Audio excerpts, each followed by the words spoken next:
Hello students, आज हम पढ़ेंगे आपके सब्जेक्ट जीके का चैप्टर नंबर 5 जिसका नाम है world of animals. We find different types of animals around us. Some are big while some are small. All animals are unique in one way or the other. इससे आपको समझ में आ रहा होगा, हमने डिफरेंट टाइप्स के एनिमल्स अपने आसपास देखे हैं। कुछ बहुत बड़े होते हैं तो कुछ बहुत छोटे होते हैं। सभी एनिमल, सभी जानवर अपने आप में एक यूनिक वे रखते हैं अपने आप को प्रेजेंट करने का, और उस तरीके से वो एट्रैक्टिव दिखते हैं। जिसमें हम पहला एनिमल देख रहे हैं, even when a snake has its eye closed it can still see through its eyelids। जब भी ये स्नेक अपनी आँखों को बंद करता है तो आँखों की पुतलियों के माध्यम से, या आँखों का जो पर्दा होता है उसके माध्यम से भी इसको सामने हो रही चीज़ें दिखाई दे रही होती हैं। ठीक है, ये स्नेक की एक खूबी कह सकते हैं, इसको खूबी हुई। अब सेकंड नंबर पे हम देख रहे हैं स्पाइडर, यानी कि मकड़ी। Spider is not an insect as it has eight legs. ये इंसेक्ट नहीं हो सकती कभी, क्योंकि इसके पास अपने 8 पाँव होते हैं। 8 पाँव के माध्यम से ये कहीं भी चल सकती है। ये इंसेक्ट कभी नहीं हो सकती। थर्ड नंबर पे हम देख रहे हैं baboons. Baboons are large monkeys with long dog like muzzles. They have large teeth and a long tail. They even bark like dogs when they are scared.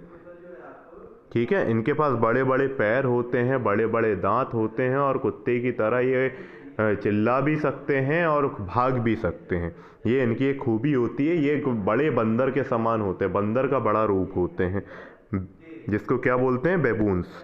ठीक है, अब इसमें चौथे नंबर पे है humming birds can fly backwards also. ये मतलब humming birds जो होती हैं ये सामने मतलब आगे की तरफ तो उड़ ही सकती हैं, पीछे की तरफ भी उड़ सकती हैं। ये इनकी खूबी होती है। अब ये चौथा है अपना sloth. Sloth hang on a tree bye it's hooked clause. ठीक है, ये अपने हुक्ड क्लॉज के माध्यम से पेड़ों में लटक भी सकता है। It can fall asleep in the same position, है ना।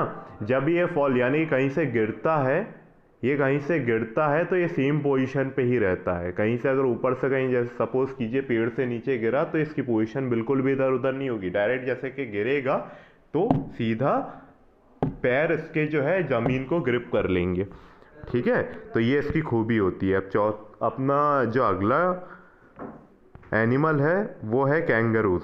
If you lift a kangaroo's tail off the ground it can't hop the kangaroos use their tails for balance.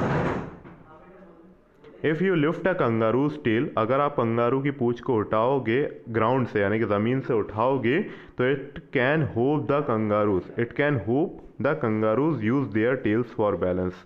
मतलब ये अपनी टेल्स को, अपनी पूंछ को बैलेंस के लिए यूज़ कर सकते हैं। ठीक है, तो ये कंगारू की खूबी होगी। बाकी और खूबियाँ आप जानते हैं, उचकते हैं और ये अपने पेट में अपने बच्चों को छिपा लेते हैं और वापस निकाल भी लेते हैं। ये इनकी खूबियाँ होती हैं तो बहुत सारी। और कंगारू कहाँ का राष्ट्रीय पक्षी है? ऑस्ट्रेलिया का। पक्षी नहीं, सॉरी, ये जानवर है। कंगारू ऑस्ट्रेलिया का राष्ट्रीय पशु में आता है। ठीक है, अब अगला हम देखें, ostrich can run faster than a horse. ये ऑस्ट्रिच जो होता है घोड़े से भी तेज भाग सकता है। ये आता तो पक्षियों की कैटेगरी में, लेकिन ये भागता भी तेज है। Goldfish. If you keep a goldfish in dark room it will become pale. ठीक है, अगर आप इसमें करना चाहें, अगर आप डार्क रूम यानी अंधेरे से भरे हुए रूम में अगर रखते हैं इसको, तो ये एकदम अलग ही इसका रूप समझ में आता।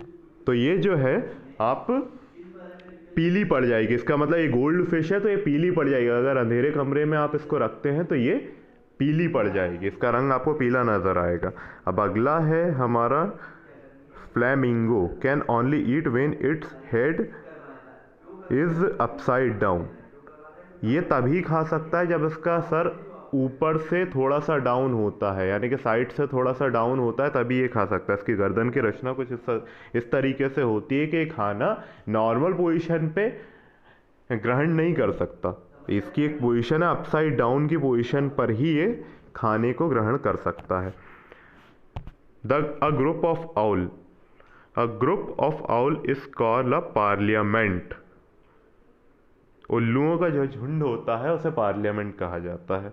और अपने इंडिया में पार्लियामेंट कहाँ है? संसद दिल्ली में है। लेकिन जो आउल का, उल्लुओं का जो झुंड होता है उसको भी हम क्या कहते हैं? पार्लियामेंट।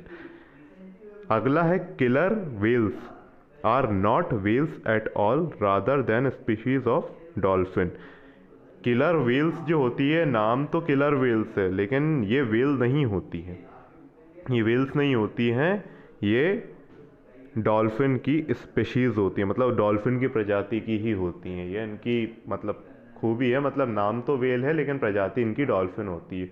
डॉल्फिन जो होती है बिल्कुल भी खूंखार नहीं होती, बहुत ही फ्रेंडली फिश बोलते हैं इसको।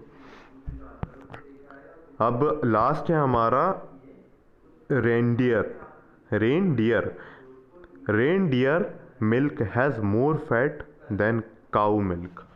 इसका जो मिल्क होता है, बारहसिंगा जो होता है, इसके सींग से आपको समझ में आ रहा है ये हिरण की प्रजाति का है, लेकिन इसका जो दूध रहता है उसमें चर्बी बहुत ज़्यादा रहती है, वसा बहुत ज़्यादा रहती है, फैट बहुत ज़्यादा रहता है। जितना काऊ के मिल्क में होता है उससे कई गुना ज़्यादा फैट इसके मिल्क में, इसके दूध में होता है। ठीक है, तो ये हमने कुछ जानवरों के बारे में पढ़ा और जानकारी ली। अब इसमें जो क्वेश्चंस हैं आपको उसका आंसर करना है, जिसमें पहला क्वेश्चन दिया है what is the young one of a kangaroo called. ठीक है, what is the young one of a kangaroo called, मतलब कंगारू, एक टाइप का कंगारू होता है, उसकी यंग कंगारू को क्या बोलते हैं। ठीक है, अगला है which is the largest animal on the earth है, इस पृथ्वी का सबसे बड़ा जानवर कौन सा है, इसका आंसर आपको देखना है। What is the sound of a male ostrich called, है ना, पुरलिंग है, पुरुष ऑस्ट्रिच का नाम क्या होता है, मतलब साउंड क्या होता है। जो ऑस्ट्रिच अपन ने पढ़ा है यहाँ पे, ये ऑस्ट्रिच जो घोड़े से भी तेज भागता है, तो मेल ऑस्ट्रिच को क्या बोलते हैं, पुरुष प्रजाति का जो ऑस्ट्रिच होता है उसको क्या बोला जाता है। Which is the most poisonous fish in the world, सबसे ज़्यादा जहरीली मछली कौन सी है दुनिया में, ये आपको फाइंड करके बताना है। ठीक है, तो आप इसके सामने इसका आंसर लिख सकते हैं फाइंड करके। अब अगला है हमारा मॉरल साइंस, जिसके बारे में हम पढ़ेंगे अगले वीडियो में। Thank you so much.